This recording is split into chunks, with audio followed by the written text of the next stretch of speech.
Hey there, Aries Sun, Aries Moon, Aries Rising. It's Maggie. Welcome to Moonlit Waters. How are you doing? And I mean that. It's been a little rough. I can see that. We're going to take a look at that new moon that's happening in Virgo. That would be your 6th house of health, of work-life balance, and the opportunity to really manifest something for you that will take, it will be slow in developing, but this, yes, no, yeah, okay. I'm laughing because your overall energy is nurture yourself. I knew that.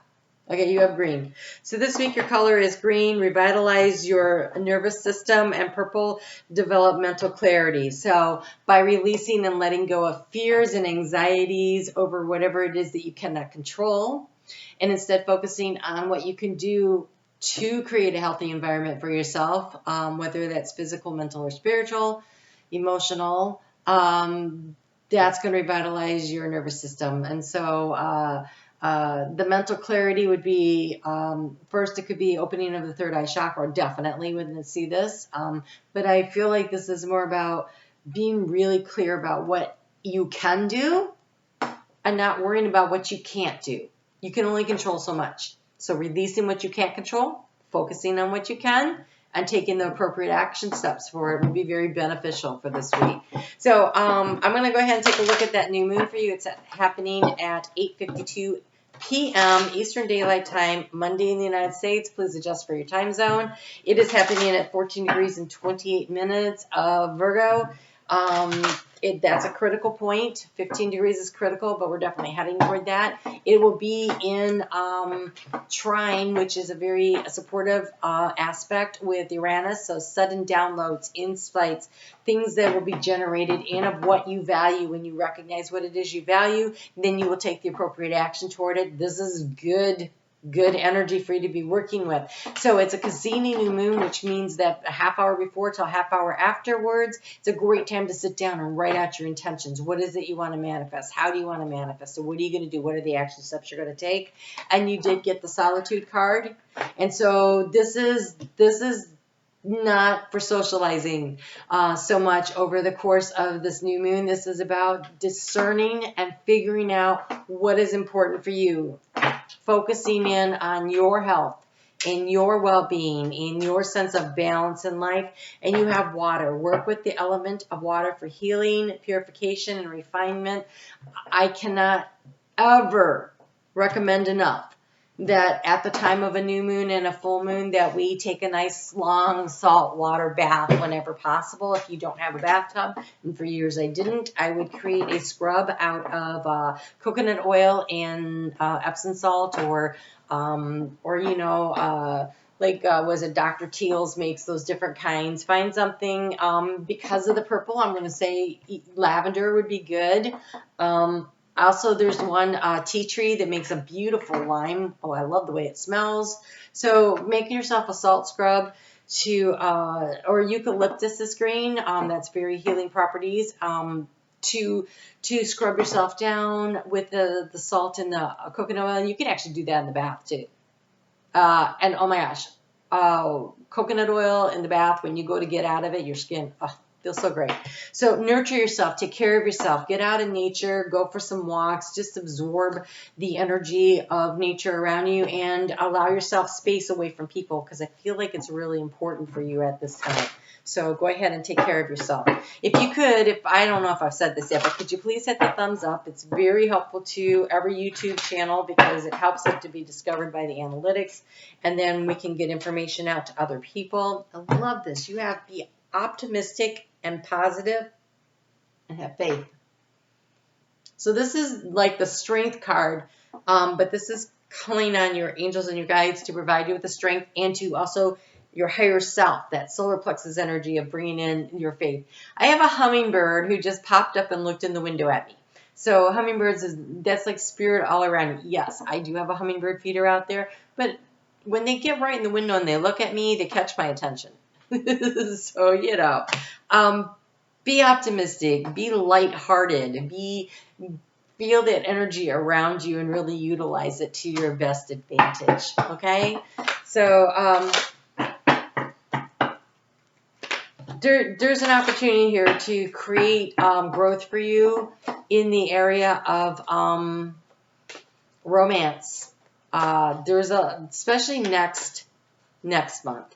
So this is about getting calm and clear and getting your life in balance so that you can create space for this to come in, right? To create the atmosphere for it. So the moon is going to move into Libra, your 7th house of partnership, at 11:20 p.m. on Tuesday, and it's going to have great supporting energies that are going to allow you to communicate your feelings and your healthy boundaries to people around you. I think more importantly to yourself first and then to others.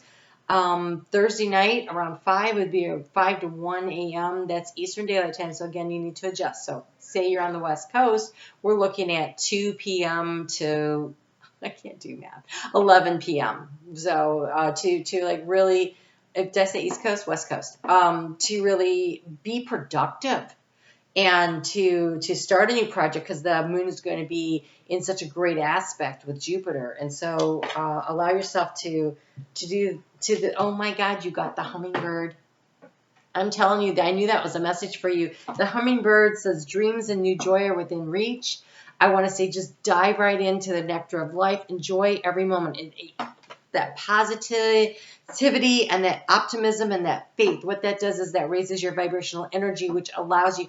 Nervousness, fear will attract the lower vibrational energies, and optimism and joy attract the higher vibrational energies. And with that comes higher vibrational relationships and the opportunities and the successes. And so staying in the higher vibrational energy will make you a magnet for like energy.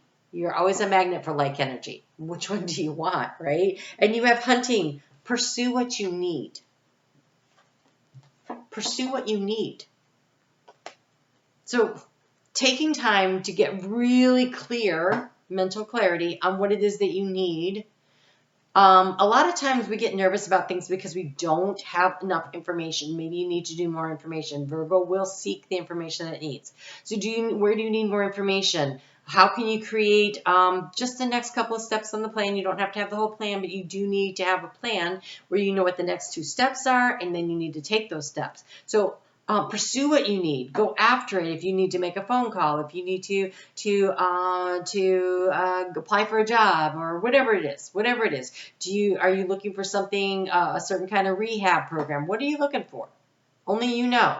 But figure out what that is and then take the steps. This is not time for sitting on the sidelines and hoping that it's magically going to be brought to you. That is not this energy. This is the energy of persistent, consistent, hard work. And so we have to do the work. And that's how we open the doors to opportunities around us. So what is it that you need to do? The moon is going to move into Scorpio at 2:05 a.m. on Friday morning. And Venus is going to move into Scorpio shortly after that. And so they're hanging out in the same sign for 2 days in a row, but different signs. And they're definitely having this conversation. They are having a conversation about what you value. How are you going to transform your life according to what you value? You have the swan. Talk about transformation. Do not doubt yourself. Do not doubt yourself. Demonstrate grace and majesty. Do not doubt yourself. And the swan appears to be gliding across the waters, right? That anxiety, revitalize your nervous system. Underneath, they are just pedaling really hard, right? So, taking the action steps, but being calm, being under control, not stressing. Don't stress. And things that stress you, release them, let them go. They are not useful. They're not useful. So we get to Saturday evening, and it's a really good time to work on a project. Or it's a good time for romance. What do you need? I mean, I know this card says solitude, so maybe you need time to think. But maybe your partner needs a little bit of your time. If that's the case, Saturday night's a good night for that. Saturday morning, though, you might want to create some space around you. We do have the moon opposing Uranus. It will be an opportunity to receive downloads and insights and intuition hits, but it also could be an opportunity to have an emotional outburst that doesn't really help. So kind of gotta look at that, how you want to look at it, because we still have Mars in Virgo, right there near Uranus, around the same degree point as Uranus. So that will be supporting some emotional negative outbursts. So deep breath, right? Deep breath. And then on Sunday, the moon early in the morning, 4:34 a.m. Eastern Daylight Time, the moon's going to move into Sagittarius. And that's your fellow fire sign. But again, this is your house of connection to spirit. This is your house of long distance travel. This is your house of higher education and planning. And it is about planning the next steps and being involved, and you have the solitude. So if you can pull your energy in that day and not overschedule yourself and allow yourself to do a little planning ahead for what the next 1 or 2 steps are, how do you take those action steps and start moving in that direction come next week. That would be a really great use of your time this week. All right. So I am on Facebook now. I started Moonlit Waters group this week on Facebook. Come and join me. I'm going to bring back the Moonday Night Live, but we will be doing it through the Facebook. Well, the information will come through there. I might actually do it by Zoom. But there's that going on, and then I'm going to pull a card every day about the energy. So come and check in, be inspired, and stay connected that way. All right. I would love to see you over there. If you haven't hit the thumbs up, please do so. You guys take good care of yourself this week, and just relax as much as you can and focus on what you can manage and let go of what you can't, and you will have the clarity come in. And I just wanted to remind you about the hummingbird. Really focus on the energy of the hummingbird this week. It feels really important for you. All right. You guys take good care. Come back next week and we'll continue the conversation. Until then, do what you need to do to take care of yourselves. All right.